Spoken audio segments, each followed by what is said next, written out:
I wasn't in a good place that fall, and that's the cleanest way I know to say it, without dressing it up. I lived alone on my dad's old foothill homestead, in a house that leaned a little to the west, and popped in the cold like it was thinking hard. Most mornings I was out before sunrise fixing irrigation pumps for orchards down in the valley, and most nights I came home with my hands smelling like metal, algae, and wet dirt.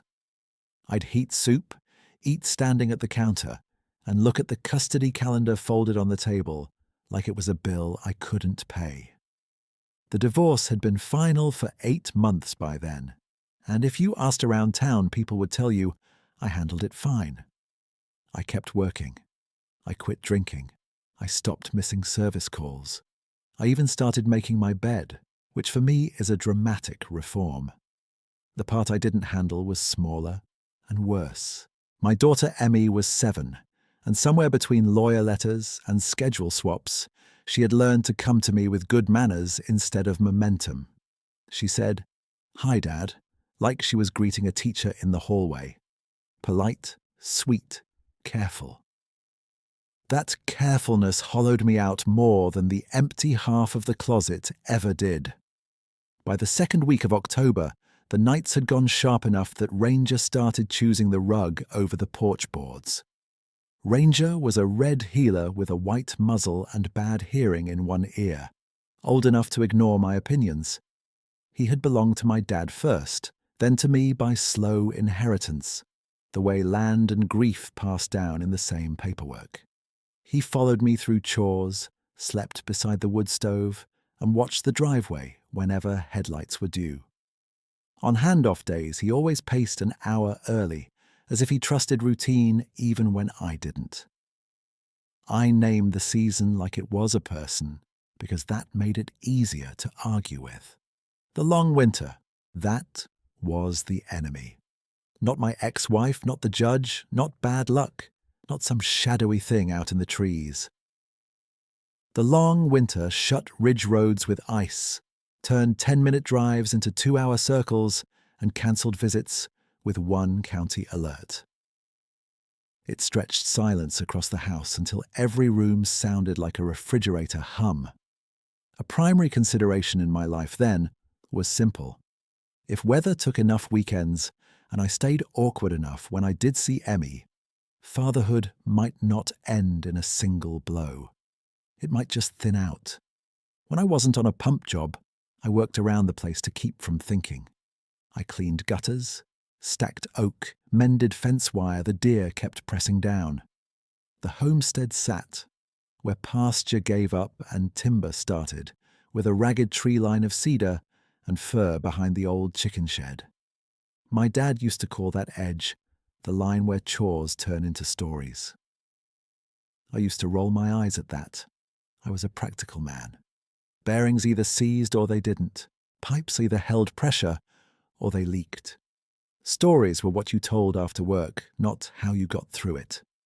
That fall, though, I started standing at that tree line longer than made sense, as if it might answer something I hadn't said out loud. The custody calendar stayed unopened for 3 nights in a row near the end of October. I'd bring it from the truck, set it on the kitchen table, and leave it there while the stove ticked and Ranger snored. I knew what was inside already. Weekends in alternating blocks, holiday clauses, make-up time if roads closed, call windows written in lawyer language that could turn affection into an appointment. I still couldn't bring myself to unfold it. I'd tell myself I'd check it after dishes, then after a shower, then in the morning before work. I started waking up at 3:40 with my heart running, convinced I'd missed my own child by paperwork. The Friday before Halloween, I met Melissa at the gravel pullout by Miller's Feed like we always did for handoff. We kept it neutral on purpose. Public place, clear time, less room for argument. Melissa was fair with me, which made my guilt harder, not easier. She stepped out in a quilted vest, gave me a tired nod, and bent to zip Emmy's jacket all the way up while Emmy inspected the frost on the windshield with one finger. The exchange took 5 minutes and felt like a negotiation between two countries that used to share one map. Road report says light snow by Sunday night, Melissa said, keeping her voice low while Emmy hunted for a pine cone. If it turns early, we should swap by noon instead of 4. Yeah, I said, noon works. I'll keep my phone on. If the ridge gets bad, I'll come down the long way. She watched me a second, then softened. She's had a lot of changes, Dust. Don't make this weekend about catching up. Just be with her. I know, I said, and I meant it. I'm trying. I can see that, she said. Keep trying. That was the whole conversation. No blame, no drama. Just two worn-out adults trying to do right by one small person. Emmy rode home in the passenger seat with Ranger's head in her lap and told me every detail of her classroom pumpkin contest, including a scandal involving googly eyes and unauthorized glitter. I laughed at the right places. I asked questions. I kept both hands on the wheel and listened like my life depended on remembering each sentence later. At home, she went straight to the mudroom peg where her tiny coat used to hang full time and hesitated, as if checking whether she still had permission. I took her backpack, hung it up, and said she didn't have to ask in her own house. The words came out too formal, and she nodded like I'd given instructions at a museum. Saturday settled in cold and bright. We raked leaves into piles that Ranger immediately wrecked with professional enthusiasm. We made grilled cheese that got a little too dark on one side and called it campfire style, which she accepted with mercy. In the afternoon, she drew at the kitchen table while I changed the filter on the well system. She drew with her whole body, tongue caught at the corner of her mouth, pressing hard enough to break 2 green crayons. Every so often she held up the page for approval, like she was checking a gauge. I said, "That's beautiful." So many times it started sounding like a prayer. Near dusk, she asked if we could walk to the back fence before dinner. We bundled up and took the narrow path past the shed to where grass gave way to needles and shadow. The sky had gone copper over the ridge, and the first real bite of winter sat in the wind. Emmy carried one folded sheet of paper in both hands like it was breakable. At the tree line she crouched, set the drawing against the trunk of a cedar, and weighed it with a little stone she picked herself. "What's that for?" I asked. Not because I needed to know, but because fathers ask questions when they don't trust their own chest. She shrugged, still looking at the paper. "In case the woods get lonely when I'm gone." I stood there long enough for the cold to find my neck. Then I said, "Well, I have officially become the kind of man who gets shown up emotionally by second-grade artwork." She looked up at me, serious for one beat, then laughed so hard she had to grab my sleeve. "Dad, I'm in 1st grade." "Even worse," I said. "I've been outmatched by a 1st grader." She leaned against me for half a second, quick and light, and for that half second I was back in the old life where comfort was automatic. At bedtime she asked for the same story my dad used to tell me about a stubborn mule and a county fair judge with no patience, and I did all the voices badly on purpose. She laughed in the right places, then rolled to her side and said, "You can go now, Dad. I'm sleepy." Again that carefulness. Again that polite distance shaped like maturity. I sat on the edge of the bed after she closed her eyes and watched the nightlight throw stars across the wall. I wanted to bargain with time, with weather, with whoever handles these things. Instead, I pulled the quilt to her shoulder and went to split kindling in the dark, because moving my hands was better than falling apart in the hallway. Sunday morning came with low clouds and a damp wind out of the north. We made pancakes. She used too much syrup. Ranger stationed himself for drips and received them in abundance. By late morning, I packed her bag, checked the road app twice, and loaded her booster seat like it was fragile freight. At the pullout, she hugged Ranger first, then me, quick again, polite again. Melissa thanked me for swapping early and asked about a library book. I answered. Emmy waved from the back window with 2 fingers. Then the car turned and was gone, tail lights swallowed by spruce and curve. The house changed shape after she left. Not in a magical way, in a practical one. 1 less pair of boots by the door, 1 less cup in the sink, 1 less small voice explaining why pancakes taste better in triangles. I cleaned the kitchen, folded the blanket she used on the couch, and finally opened the custody calendar. I traced the next visit with my thumb and counted days like a man checking feed through a hard month. Outside, the wind dropped without warning. Even Ranger noticed. He lifted his head from the rug and stared toward the back fence. By that first week of November, I had a routine I could stand inside without breaking. Work before light, supper at 6, wood stove by 7, calendar check at 8 whether I wanted to or not. I'd step out once before bed, just to look at the tree line where Emmy had left her drawing. Most nights I could barely make out the cedar trunk from the porch. Still, I looked. I told myself it was because I needed to pick up litter before rain ruined it. I told myself it was because coyotes sometimes crossed there and Ranger got jumpy. The prevailing truth was simpler. That square of paper made with broken crayons and fierce concentration was the only thing in my life that felt wholly kind, and I wasn't ready to bring it inside where adult hands could file it away. The long winter hadn't fully arrived yet, but I could hear it coming in the pipes and smell it in the morning frost, and I knew what it could take if I let numbness do the driving. So I stood at the sink with the calendar open, my daughter's next weekend circled, and a view of the dark tree line through the glass. I made one promise out loud to an empty room, because sometimes a promise has to be heard to count. I said I would keep showing up, even awkward, even tired, even when the roads were bad and the silence in this house got heavy enough to bend a man's back. I said it once, and Ranger thumped his tail against the floor like he believed me before I did. After Ranger thumped his tail, he stood up slow, joints clicking, and walked to the back door, like he had somewhere to be. I set the calendar down, slid my boots back on without untying them all the way, and followed him out into the cold. The porch light threw a weak yellow fan across the yard, enough to catch the frost on the grass and the steam from my breath. Ranger didn't do his usual loop around the shed. He went straight down the narrow path Emmy and I had taken, head low, tail level, moving with that steady purpose dogs get when they've made up their minds for you. The wind had dropped clear out, no branch rub, no creak chatter from the draw. Even the highway murmur from 2 ridges over seemed folded away. I remember thinking the silence wasn't empty exactly.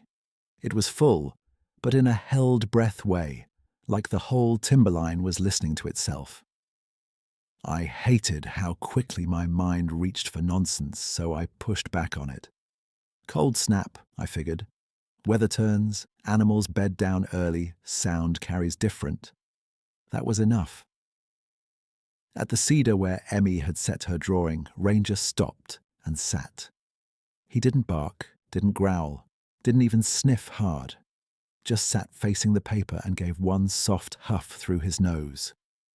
I played my flashlight beam over the trunk, then the ground, then into the first row of trees. Needles, roots, shadow, nothing else. The drawing was still there under its little stone, crayon colours dulled by dusk, but clear enough to make out the 3 figures she'd sketched in thick lines. A small girl, a man in a red cap that looked suspiciously like mine, and a tall, dark shape with long arms and a smile too big for its face. I heard myself laugh once, quiet and tired. "Well, partner," I said to Ranger, "if that's me, she gave me better posture than I deserve." He flicked an ear but kept watching the paper like somebody had asked him to stand guard. Standing there in the cold, I felt the ache I'd been dodging all month settle right where it lived. under the breastbone, heavy and familiar. Work could blunt it, chores could postpone it. But out there by that cedar, with my kids' drawing weighted by a stone no bigger than my palm, there wasn't anywhere to hide from it. The long winter always started in weather, then moved into a man's thinking. First, it closed roads. Then it closed options. Then, if you let it, it closed you. I put my hand on Ranger's neck. His coat was coarse and warm. "Come on," I said. "She'll want it next weekend. We should bring it in." He stayed planted. I gave his collar a gentle tug, and he stood, but he looked back over his shoulder at the cedar twice on the way to the house, like leaving felt rude. I locked the back door, stirred the stove, and tried to read the service notes for Monday's jobs. Pump 3 at Ellison Orchard had a pressure swing. The Mendozas needed a seal replaced before freeze. Numbers, tasks, parts, routes. Things that behaved when you followed procedure. By 10, I was still on the same page, hearing Emmy's voice say, "In case the woods get lonely when I'm gone." Sleep came in scraps. I woke at 1:12 to the pipes ticking, at 2:47 to Ranger padding down the hall, at 4:03 to the kind of quiet that makes you check if the power's out. At 5:30, I gave up, made coffee strong enough to stand a wrench in, and stepped outside before full light. Ranger was already at the path, waiting. Dawn in the foothills that time of year came in layers. Slate sky first, then a pale wash through the fir tops, then the low amber line over the far orchard blocks. Frost silvered the fence wire. My boots cracked the grass crust as we walked. I was rehearsing ordinary explanations before we even reached the cedar. Wind took the page. Raccoon dragged it. I forgot I'd moved it myself. Brains under strain did odd things. Everybody knew that. When the trunk came into view, the drawing was gone. I felt a quick drop in my stomach, the same little panic as misplacing your wallet, magnified for no sensible reason. I swept the ground with my eyes. No paper snagged in broom sedge, no bright corner under the fern litter. Then I saw what sat exactly where the drawing had been. 2 thin twigs crossed neatly, centered like careful hands had measured it, and laid across the intersection were 2 blue jay feathers, matched length, barred black, and sky blue. I crouched down, coffee thermos hanging from my fingers, and stared at that arrangement for a long time. The twigs were fresh, snapped, clean at the breaks. The feathers were dry despite the frost. Ranger walked up beside me, sniffed once, then lowered himself to the ground with a little sigh and rested his chin near my boot. No hackles raised, no strain on the leash that wasn't there, just calm. "Did you do this?" I asked him, because asking a dog a foolish question feels better than asking yourself one. His tail thumped once against the needles. I reached out and stopped an inch above the feathers. Didn't touch. I can't explain that decision except to say the whole thing felt deliberate, and I didn't want to be the man who stomped through someone else's effort just because it made him uncomfortable. I straightened up, looked into the trees, and got that same held breath stillness as the night before. Not menace, not warning, more like attention. By the time I got to Ellison Orchard, the sun was up and the pumps were waiting, so I put my head down and worked. Pressure gauge first, then intake screen, then tracing the leak to a cracked union that had probably been failing for weeks. My hands knew the sequence. Loosen, drain, replace, reseat, prime. All morning I kept finding myself glancing toward the tree line beyond the rows, as if an answer might be parked out there between the trunks. I got annoyed at myself for it. A primary rule in my trade is that fixation causes mistakes. You look at what is in front of you, not what might be. At lunch, Marvin Ellison leaned on the tailgate beside me and chewed jerky like it was hard labor. "You look rough, Dust," he said. "Kid weekend wear you out?" I capped my coffee. I'm out of practice, I think. He nodded toward the hills. Cold set in early. Roads'll be a mess by Thanksgiving. Yeah, I said. Long winter's winding up. Marvin grunted like that was all that needed saying. He wasn't a story man either. 3 days passed, and I kept the same evening pattern. Supper, stove, calendar, step out to the back fence.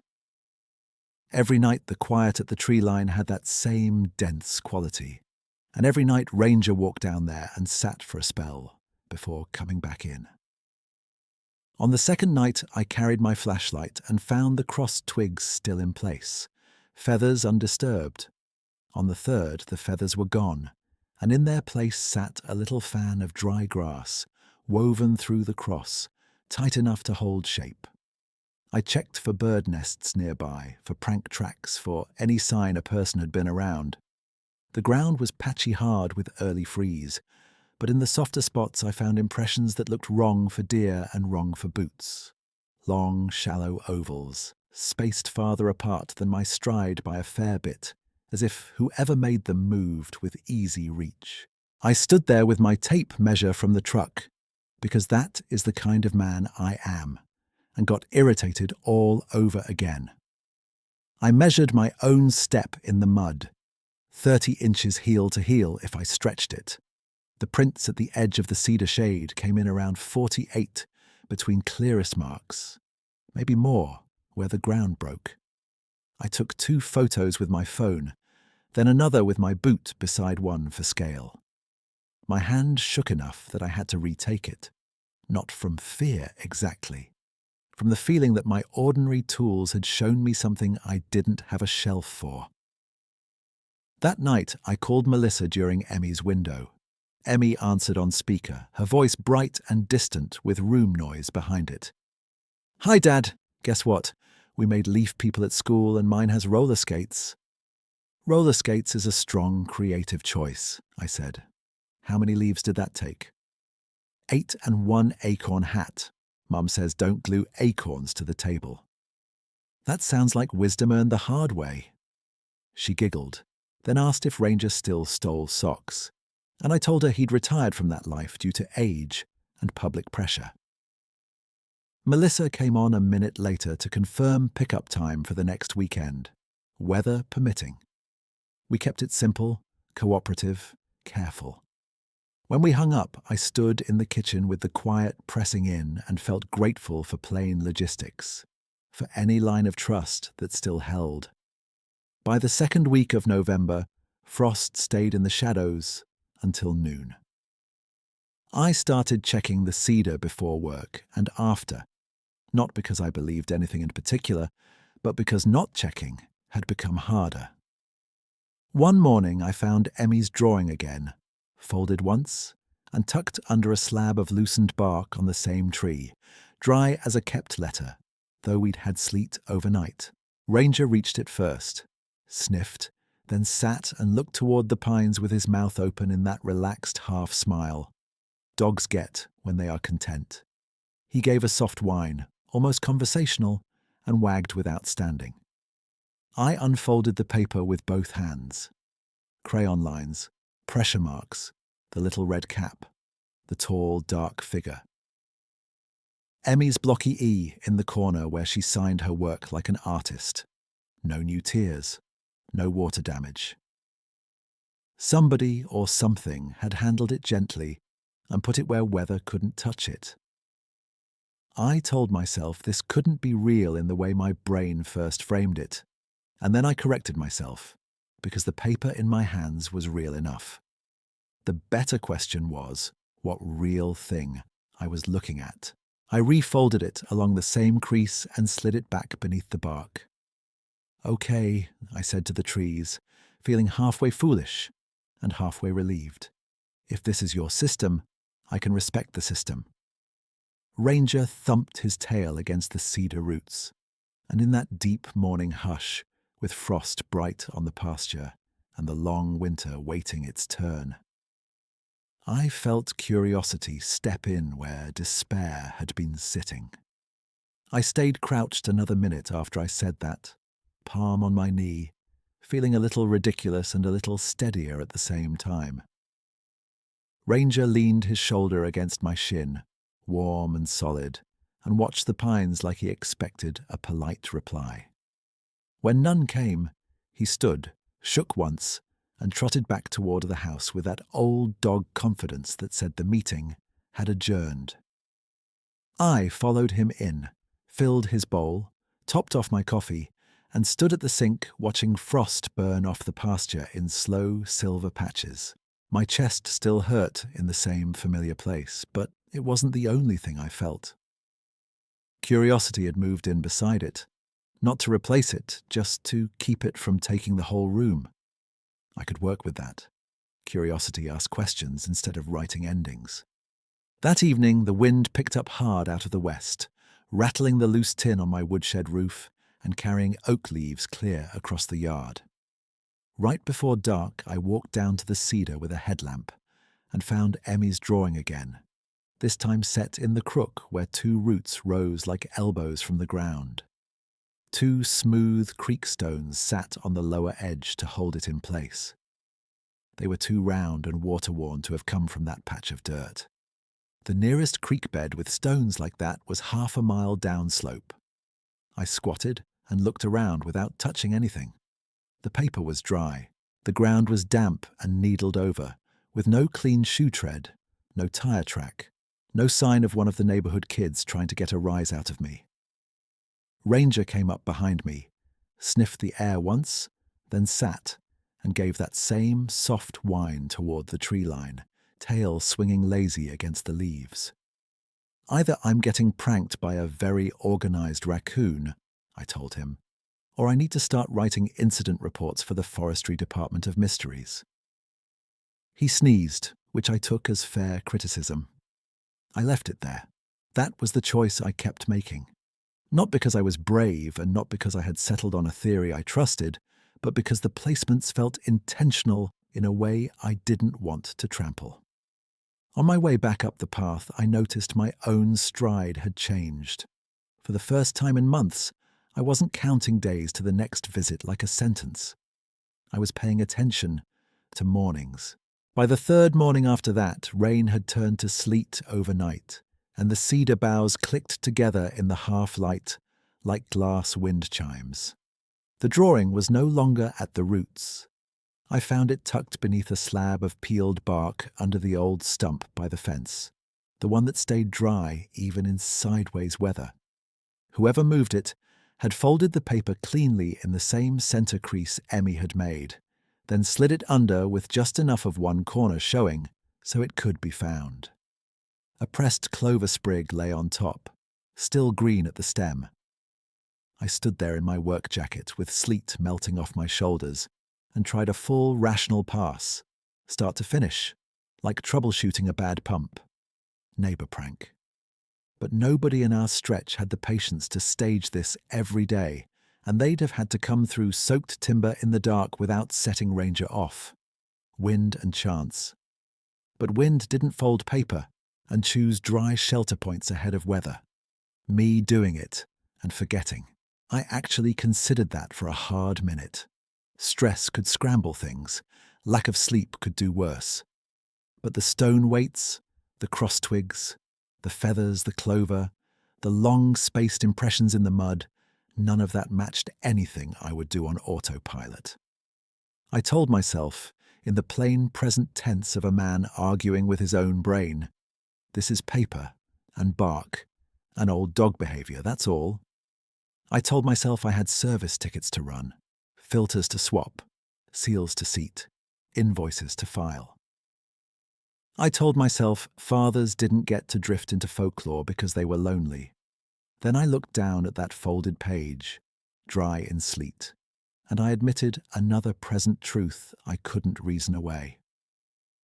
Someone was taking care of what my daughter made, and that care was deliberate.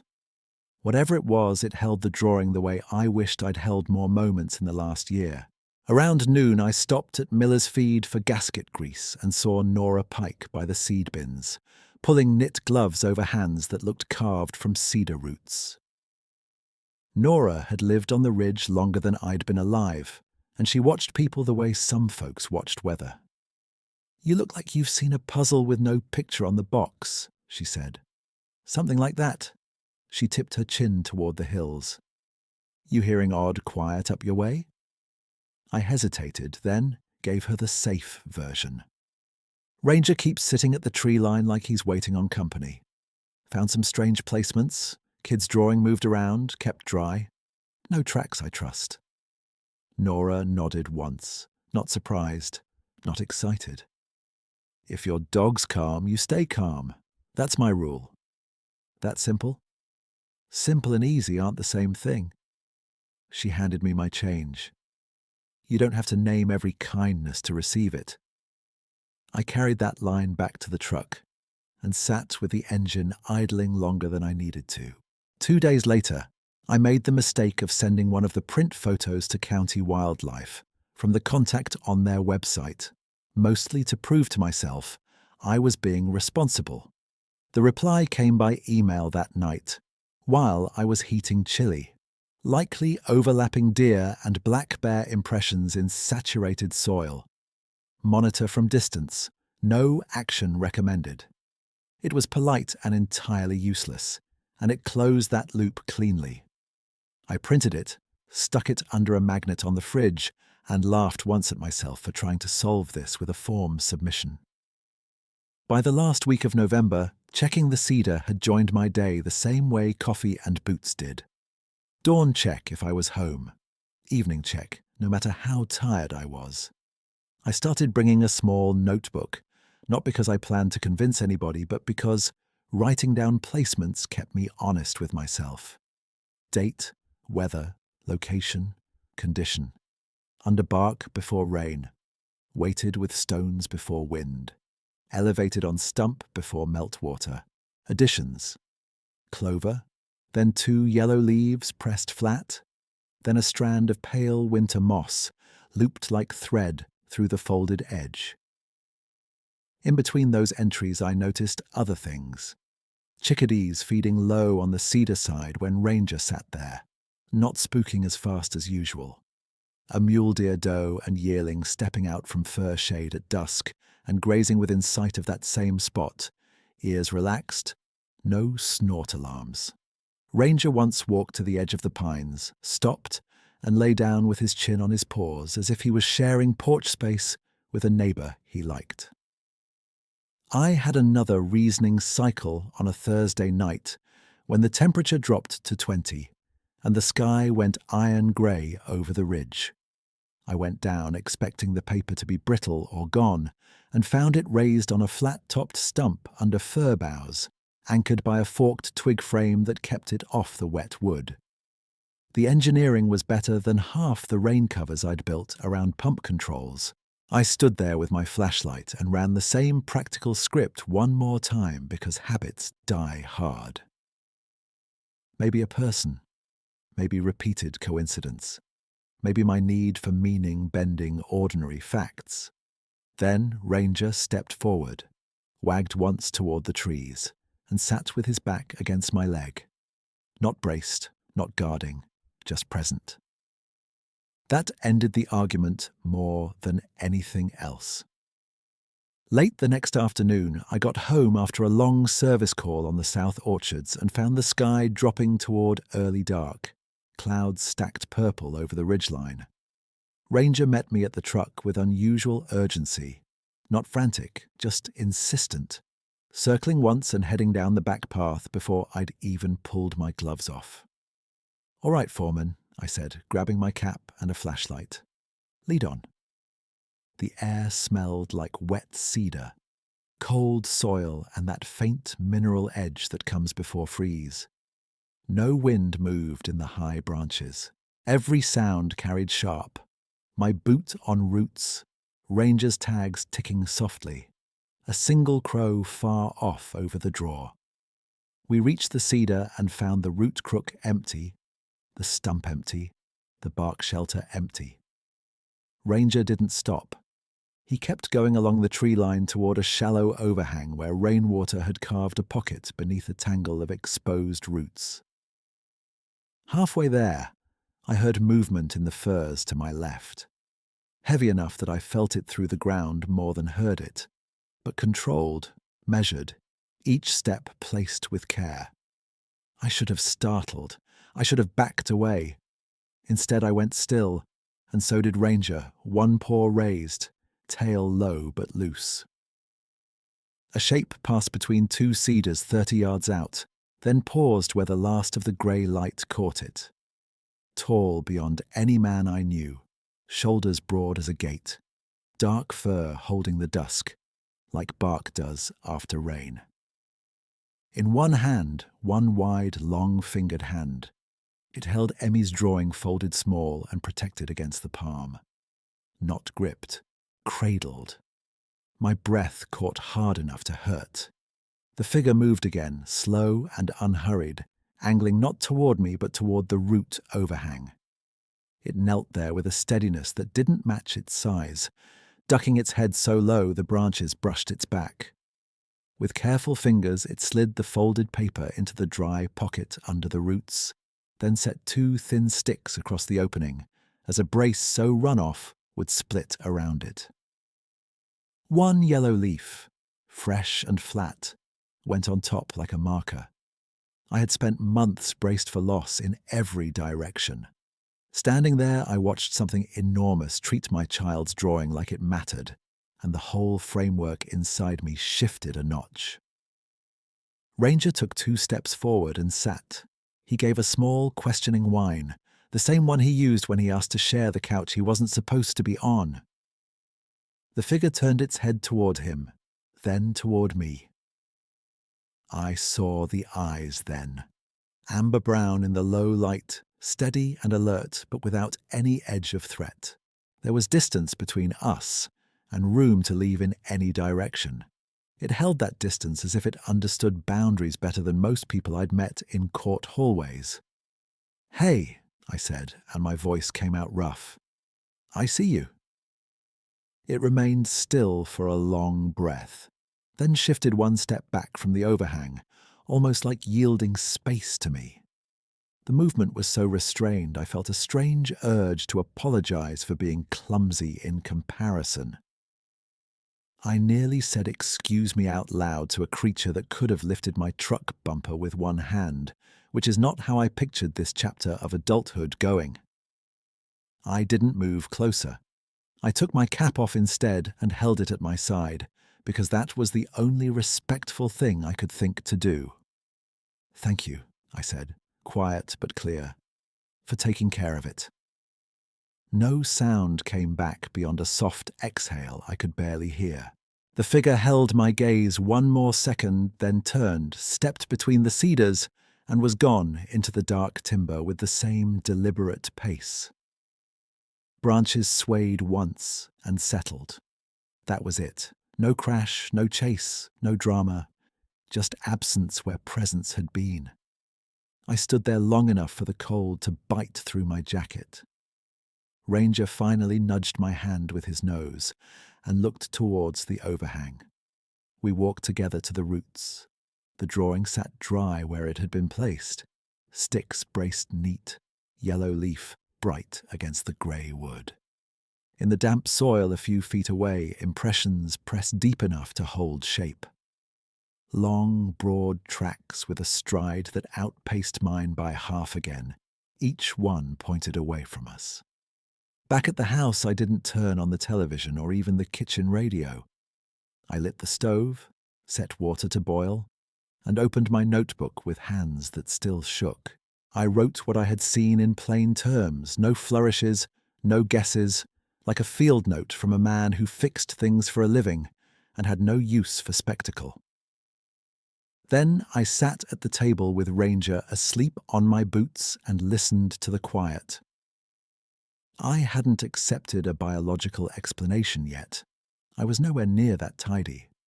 But I accepted something else, and it mattered more in that moment. Whatever lived beyond that cedar line had no interest in taking from me. It had spent weeks preserving a thread my daughter tossed into the trees out of simple kindness, and by doing that, it had kept me from going numb in the worst stretch of the year. I sat there another hour with the notebook open and the kettle gone lukewarm, listening to logs settle in the stove and Ranger breathe in his sleep. And I kept going back over one plain fact I could not sand down into something ordinary. It had seen me, fully, and it had not withdrawn in panic or pushed forward in challenge. It had simply made room. That detail worked on me more than the size, more than the tracks, more than the shock of those steady eyes in the cedars. A lot of men in my line of work, me included, spend years reading force as the main language of the world. Pressure, failure, stress, correction.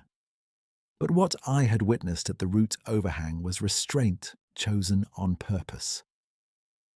I wrote that word in the notebook twice, underlined once, then shut the cover and carried both cups to the sink. At the back door, I almost talked myself out of going back down there.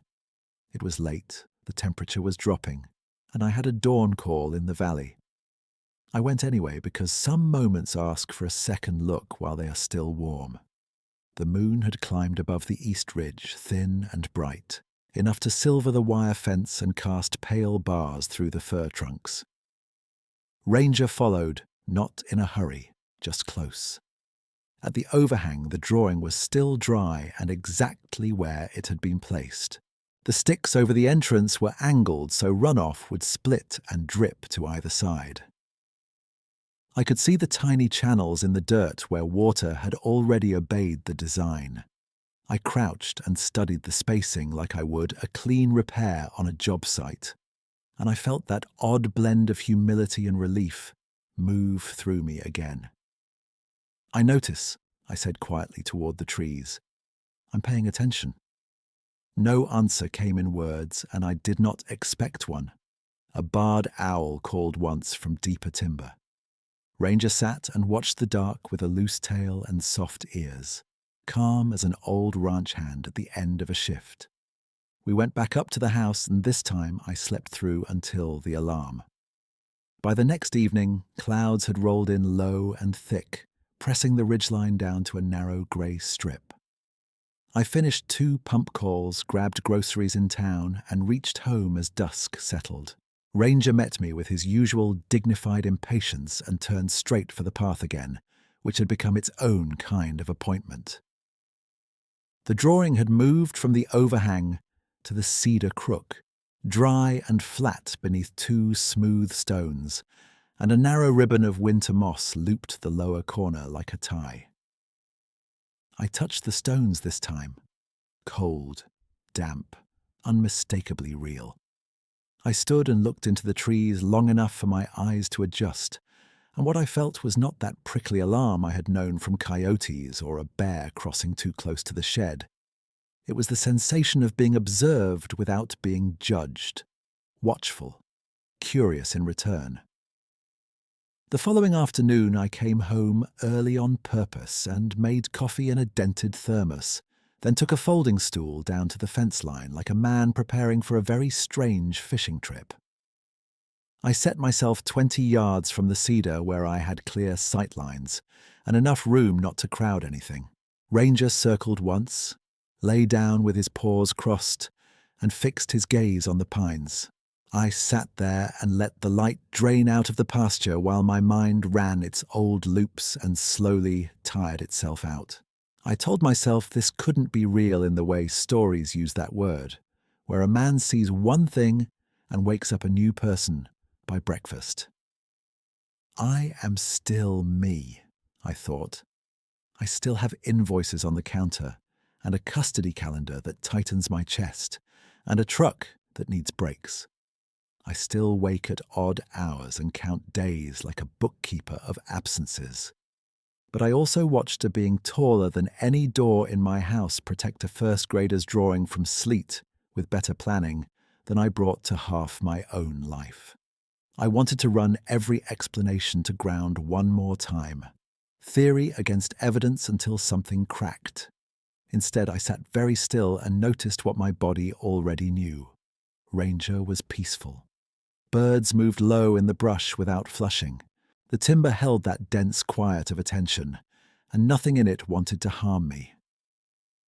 Once I admitted that, wonder stopped feeling like surrender and started feeling like accurate reporting. Twilight deepened. A doe and last spring's fawn stepped from the fir shadows, browsed the edge of the pasture, and never once threw a hard alarm. Ranger watched them, then looked left toward the cedar and gave one soft, conversational whine. A few breaths later, movement shaped itself from darkness into form. He emerged between two trunks with the same careful pace I had seen before. Massive shoulders easy, head slightly lowered, one broad hand carrying the folded drawing against his palm. He stopped at the cedar, knelt and set the paper under the bark flap with deliberate precision. Then he stepped back 3 paces and waited for me. My hands went cold in a way that had nothing to do with weather. I stood slowly from the stool, keeping my arms loose at my sides. He did not retreat. He did not advance. We held distance and shared it, like neighbors respecting a property line no survey map had ever drawn. I took 1 step forward, enough to acknowledge the exchange, and touched 2 fingers to the brim of my red cap out of reflexive courtesy. "Evening," I said, voice low. "Thanks again." He tilted his head a fraction, eyes steady, then shifted his gaze to Ranger. Ranger rose, tail sweeping once, and sat again. That little triangle of attention lasted maybe 5 seconds. It felt longer. Then the big figure turned, moved through the cedars in silence that did not match his size, and disappeared into the thickening dark. I walked to the cedar on legs that felt half-borrowed. The drawing was dry, fold crisp, edges unfrayed.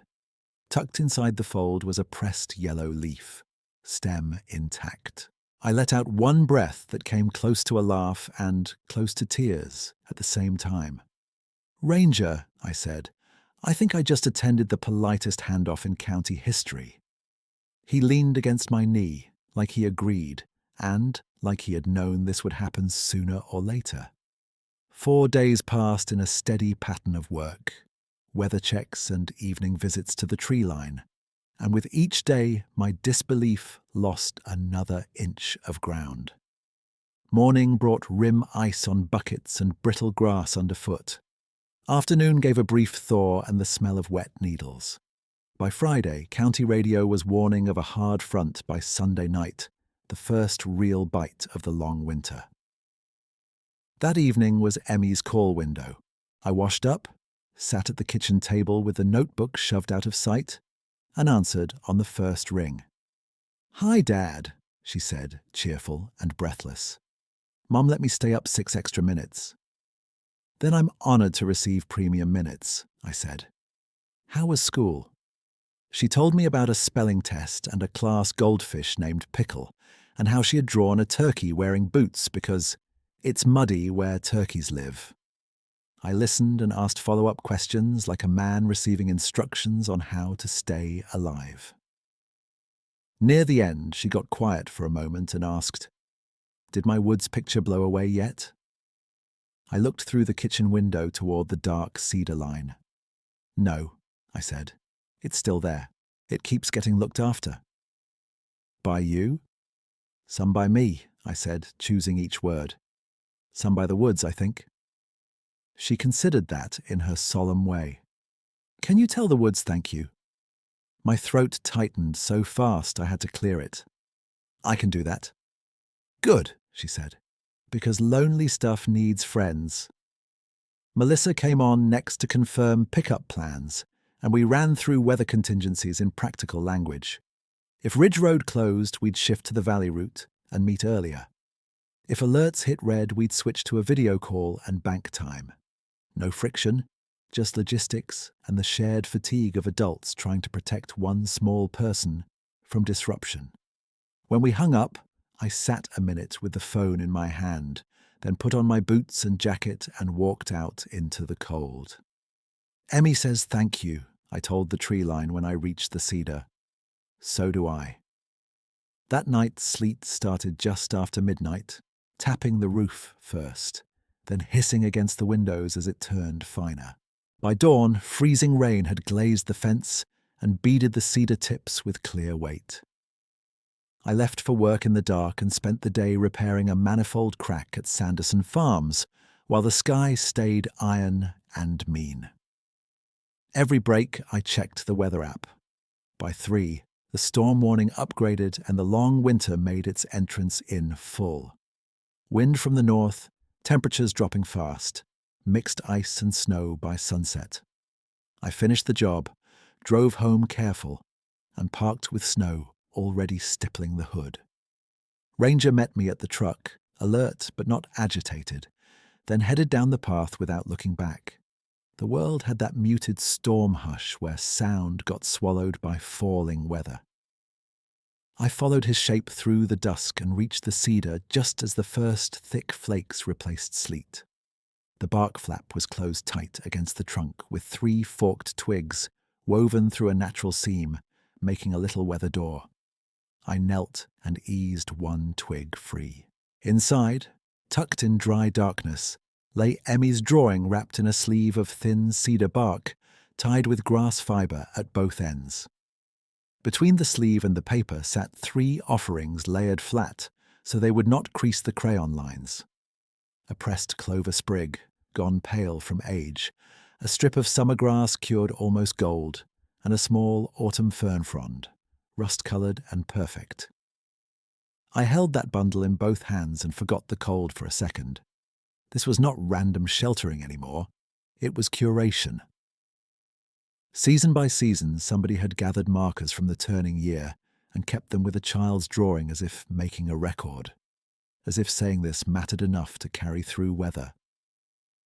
Ranger moved 2 steps to my left and sat facing the pines. I looked up. He stood there at the edge of visibility, snow collecting on his shoulders and arms, posture easy, head inclined toward what I held. I rose slowly, bundle still cradled, and felt my eyes sting. "This is for her," I said, voice rough. "You kept it for her." He gave one small dip of the head, so slight I might have doubted it if Ranger had not thumped his tail at the same moment. I laughed once through the tightness in my chest, a shaky sound that fogged in the cold. "Your archival standards are better than mine, big fella." He stayed still, and the stillness felt kind. Not sentimental, not theatrical, just present. I tucked the bundle back into its bark sleeve and resecured the weather door with careful fingers. When I stepped back, he turned, moved into the snowfall, and was gone among the cedars without noise or urgency. I stood there with Ranger until flakes covered the last clear track edges. Then we walked up to the house together, and for the first time in a long while the long winter felt like weather, not destiny. Inside the mudroom, I shut the door against the wind and leaned my forehead to the jamb, both hands still cupped around that cedar bark sleeve like it held heat. Ranger stood beside me, snow melting off his back in dark spots on the mat, then pressed against my leg until I moved again.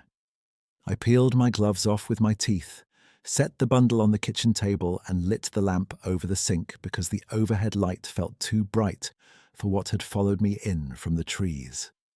The house smelled like wet wool, wood smoke, and the last of the coffee gone bitter on the burner. I fed the stove, listened for the draft to catch, and came back to the table.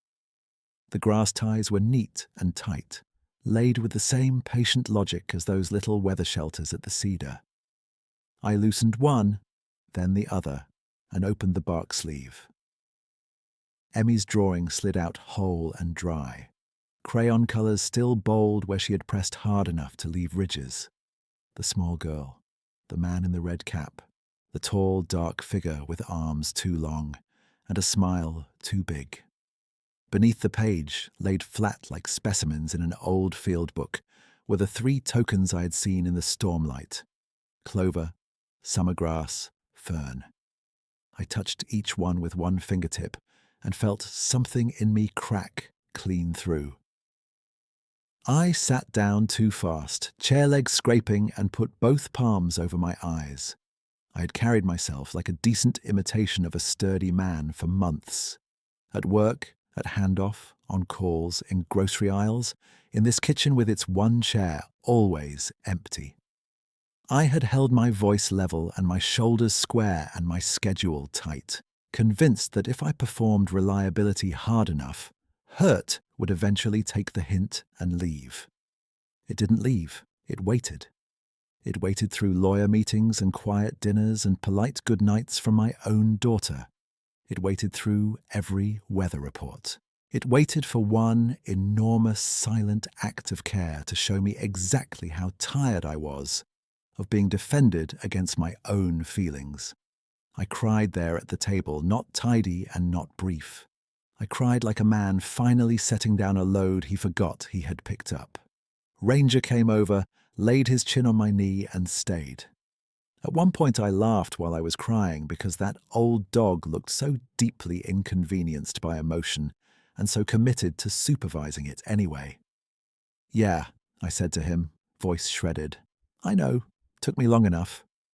A little while later, with the stove ticking steady and my breathing no longer jumping, I unfolded the custody calendar and set it beside the drawing. I traced the next weekend and saw the storm warning blocks on my phone lighting up one after another. Ridge closure likely, valley route uncertain by morning. I felt the old panic rise, then stall like an engine that had always run hot and suddenly found coolant. I called Melissa. She picked up on the second ring with wind noise in the background. "Hey, Dust, I was about to call you. You seeing this forecast?" "Yeah," I said. "I'm looking at closure alerts now. I don't think the ridge is going to hold." A pause, then practical as ever, gentle underneath it. "I agree. Let's not push it. We can do video tomorrow at 2 and bank the weekend time when roads open. I'll put it in writing so we both have it clear." "That works," I said. My voice broke on the last word, and I turned away from the table even though she couldn't see me. "You okay?" she asked, softer. I swallowed once. I'm sad is all, but I'm okay. Better than okay, weirdly. Just not real graceful tonight." "I know that feeling," she said. "I'm sorry the weather keeps stealing days." "Me too." "We'll keep making them back," she said. "You and me both keep showing up. That's the job." "That's the job," I said. When we hung up, I sat with the phone in my hand and looked at Emmy's drawing again. The red cap she had coloured on me was outside the lines, crooked and bright. I took a photo of the page and the pressed tokens, then set the phone down and recorded a short voice message for her, because it might reach when she woke. "Hey, Em, it's Dad. Storm's big tonight, so we're doing our call tomorrow. I wanted you to know your woods picture is safe. Real safe. It got carried through rain and wind and snow and came back dry. You were right. Lonely stuff does need friends. I love you, kiddo." I listened once before sending, not to edit, just to hear that I sounded like myself. 20 minutes after we came in from the tree line, the snow had thickened into a white blur past the kitchen glass. I could have stayed by the stove and called the night done. Instead, I pulled my coat back on, picked up the bark sleeve and the 3 pressed pieces, and looked at Ranger. He stood before I said a word. We stepped out into air so cold it stung my teeth. The yard had already gone soft-edged under fresh accumulation. Fence posts wore white caps. The path to the cedar was only a shallow trough where our boots had been earlier. Snow ate sound until even my own steps seemed far away. Ranger moved beside me with his tail low and easy, pausing once to sneeze powder off his nose, then continued down like he understood this was not a check, but a return. At the cedar, I knelt and placed the sleeve and tokens inside the bark shelter exactly where they had been. I wove the forked twigs back through the seam, tested the tension, and adjusted one so runoff would split cleaner. Then I sat back on my heels, and faced the dark pines. "Thank you," I said, plain and steady this time, "for looking after her drawing, for looking after me a little too." The wind shifted through the upper branches, and snow streamed sideways for a few breaths. Ranger stood, ears forward, not rigid. I followed his gaze and saw him step out between two firs just beyond the first rise. Tall shape carrying moon-pale snow on his shoulders. He stopped where the trees thinned and waited, not hiding, not closing distance, just there.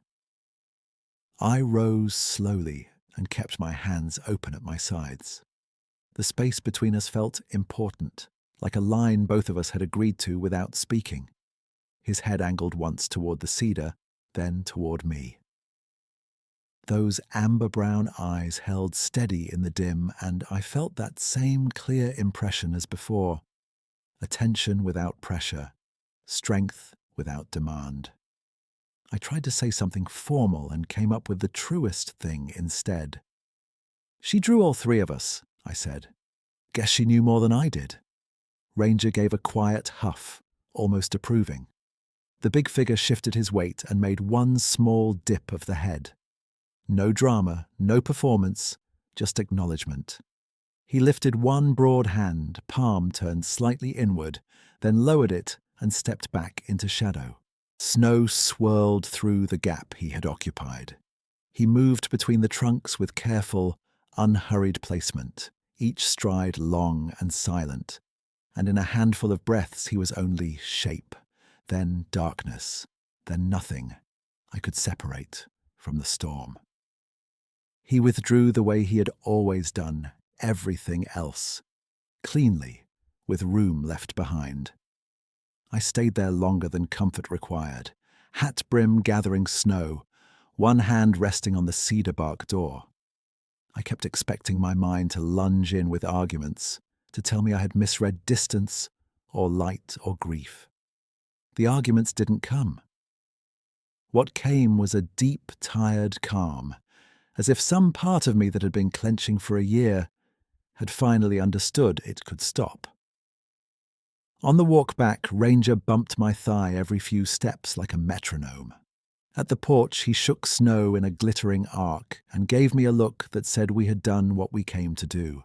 Inside, I toweled him off, fed him half a biscuit he absolutely did not need, and set a clean baking rack by the stove to dry my gloves.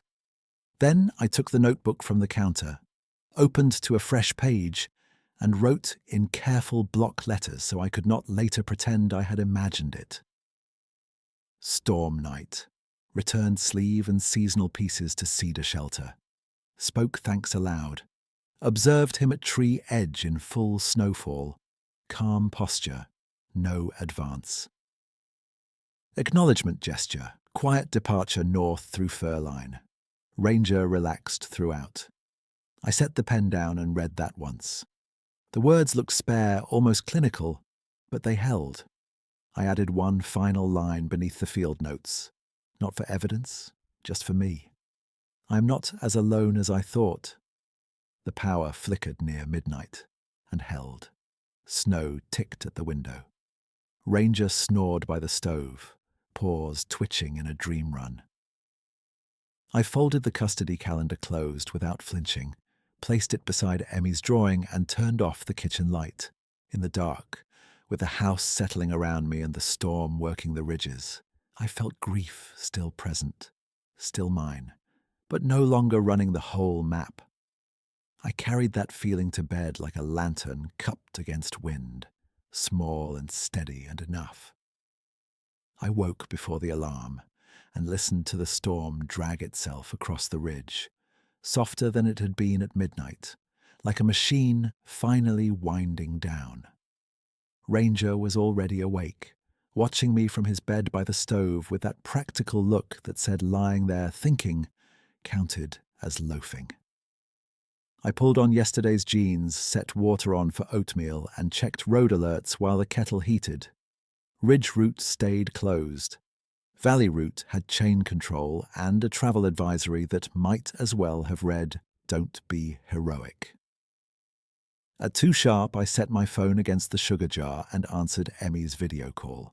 She appeared in a pink sweatshirt, hair half braided and half escaping, with paper snowflakes taped in the window behind her. "Dad, we made fake blizzards in class with glitter," she said.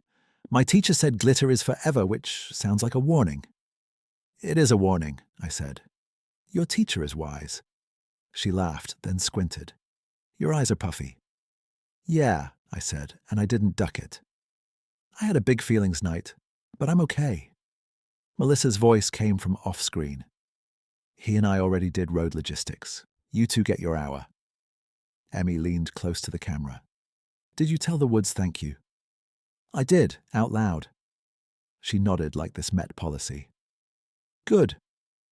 I brought the phone over to the table and showed her the drawing laid flat beside the notebook, with the clover, summer grass, and fern lined up on a clean dish towel. She went very quiet, then said, "It kept all my stuff." "It did. Can you keep it forever now?" I looked at the page, the thick red cap she'd coloured on me, the big dark figure she'd drawn with a smiling mouth, because kindness made sense to her before it made sense to me. "Yeah, kiddo, I can keep it forever now." By the second Sunday of January, I stood at the same tree line with a cheap sketch pad, a pencil, and fingers that still stiffened in the cold. I had promised Emmy one drawing in the mail every Sunday, and a promise said out loud deserves structure. So I built one. I'd make coffee, walk to the cedar, sit on an upside-down feed bucket, and draw whatever was in front of me. Fence post with snow cap, ranger's ears, boot prints, the shed roof, the slope where the light hit first. Nothing fancy. Honest lines. Then I'd drive to town, buy one stamp, and mail it in a plain envelope with a note on the back. Tree line report, Sunday. The first week she called and said, "Dad, your cow looks like a potato with legs." "It was Ranger," I said. "That's worse," she said, then laughed so hard she dropped the page. The third Sunday, she held up my sketch of the cedar and said, "I put this by my bed." No careful tone, no hallway voice, just hers. In late January, I stopped at Miller's Feed again for dog food and furnace filters, and Nora Pike was by the register counting out change into her palm like she trusted cash more than cards. She watched me sign the slip, then gave me that same weather reader look. "You're standing different," she said. "Am I?" "Less braced." I leaned one hip against the counter. "You ever see him?" Nora slid her coins into her coat pocket and took her time answering. "I saw what I needed years back after my husband died. Not a show. Just signs handled with care where no care should have been. I quit asking for proof after that." "You never told anybody." "Who for?" She shrugged.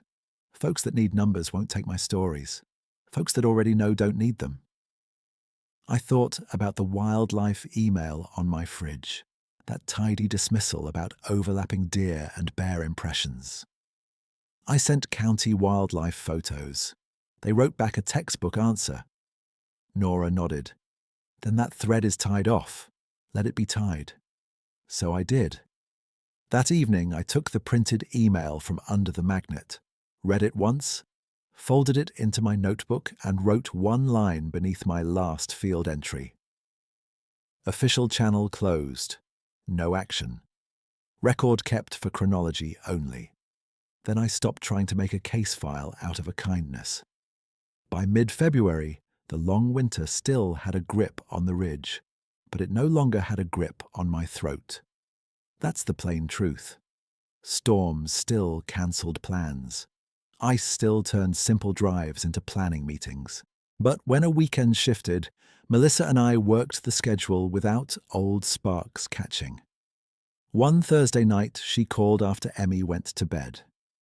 "She told me she likes your Sunday letters better than screen time," Melissa said. "I'm not mad about it."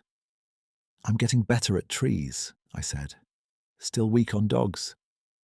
She also told her teacher, and I quote, "My dad sends weather art." I laughed. "That sounds about right." There was a pause. Then Melissa said, "I need to tell you something early so it's not a surprise. I got offered a position in Oregon. Better pay, better hours, my sister nearby. We're leaning yes for summer." My chest tightened, but it didn't collapse. "Okay," I said, slower. "Thank you for telling me now. I know it's a lot." "It is, but we can build a plan. Travel blocks, school breaks, regular calls. I'll do my part." "You are doing your part," she said, firm. I wanted that said clearly. After we hung up, I took my coat and walked to the cedar in moonlight over crusted snow. I didn't ask for solutions. I just stood there with Ranger at my knee and named the fear plainly, then named the commitment louder. Distance is a logistics problem, not the end of fatherhood. By the first week of March, daytime thaw started nibbling at the drifts. Water ticked from the shed roof in slow, bright drops. Mud returned to the path in dark patches. One evening, after a long pump rebuild, I reached the cedar and stopped short. The bark door was open. On the flat stone in front sat the cedar sleeve, dry despite meltwater all around it, tied with fresh grass and weighted by one smooth creek stone. No new token this time, just the bundle set out in the open like a completed handoff. I stood there with my hat in my hands and understood. Season of carrying, done. "Thank you," I said into the trees. "I've got it from here." Ranger walked up, sniffed the stone, then looked toward the pines and wagged once. No movement answered us. Chickadees hopped in the lower branches, busy and unafraid. I untied the sleeve, checked the drawing and the 3 pressed pieces, and slid them back together with dry fingers. Then I carried it home under my jacket like you carry something old and important that finally belongs in the house. The next Saturday, I cleared the workbench in the shed and cut a frame from barnwood my dad had stacked 20 years ago and never used.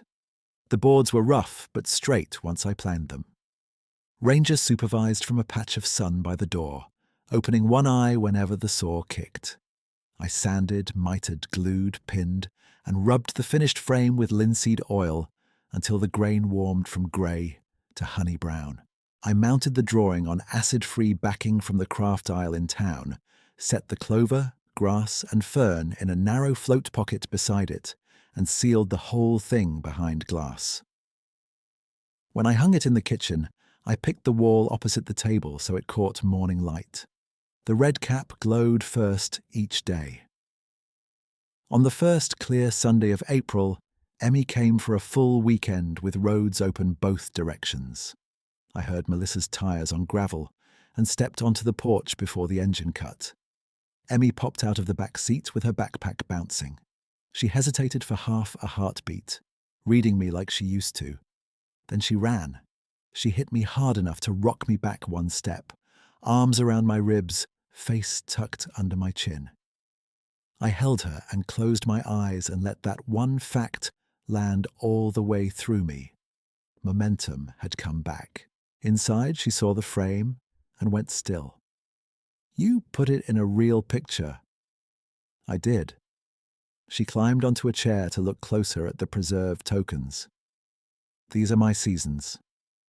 "Those are your seasons," I said. At dinner, she talked with syrup on her sleeve and elbows on the table and no carefulness in her voice. Later, as I tucked her in, she touched my wrist and asked, "Is the woods lonely now?" I thought about the stillness, the crossed twigs, the feathers, the long, careful stride marks, the nod in falling snow, the quiet withdrawals that asked for nothing in return. "No," I said. "I don't think so." By the last thaw in May, the long winter was beaten back to shadows, under the firs and the north side of fence posts. Creek noise filled the drawer again. Mud gave way to grass. I still mailed one sketch every Sunday from the same tree line, now with wildflower stems pressing against my boots and Ranger panting in the shade while I drew. Emmy mailed some back. Our shed with crooked windows, Ranger shaped like a loaf of bread, me in the red cap every time. I never got a better answer from county wildlife, and I never expected one. I never turned my notebook into a speech, never invited cameras, never argued with men at the feed store who preferred easier explanations. Marvin still asked about pump pressure. Nora still gave me weather looks and said little. Melissa and I still had hard calendar math to solve before Oregon, but we solved it together in plain language, and that counted. What changed was not that I became a different species of man. I still missed bolts in tall grass and burned toast when I was tired. I still had bad nights. I still had grief. But I no longer mistook numbness for strength. I carried a better framework now. Attention is a form of love. Small rituals hold families together, and kindness does not need to announce itself to be real. Sometimes it stands at the edge of the pines, keeps careful distance, and carries a child's drawing through 3 seasons until a father is ready to carry it too.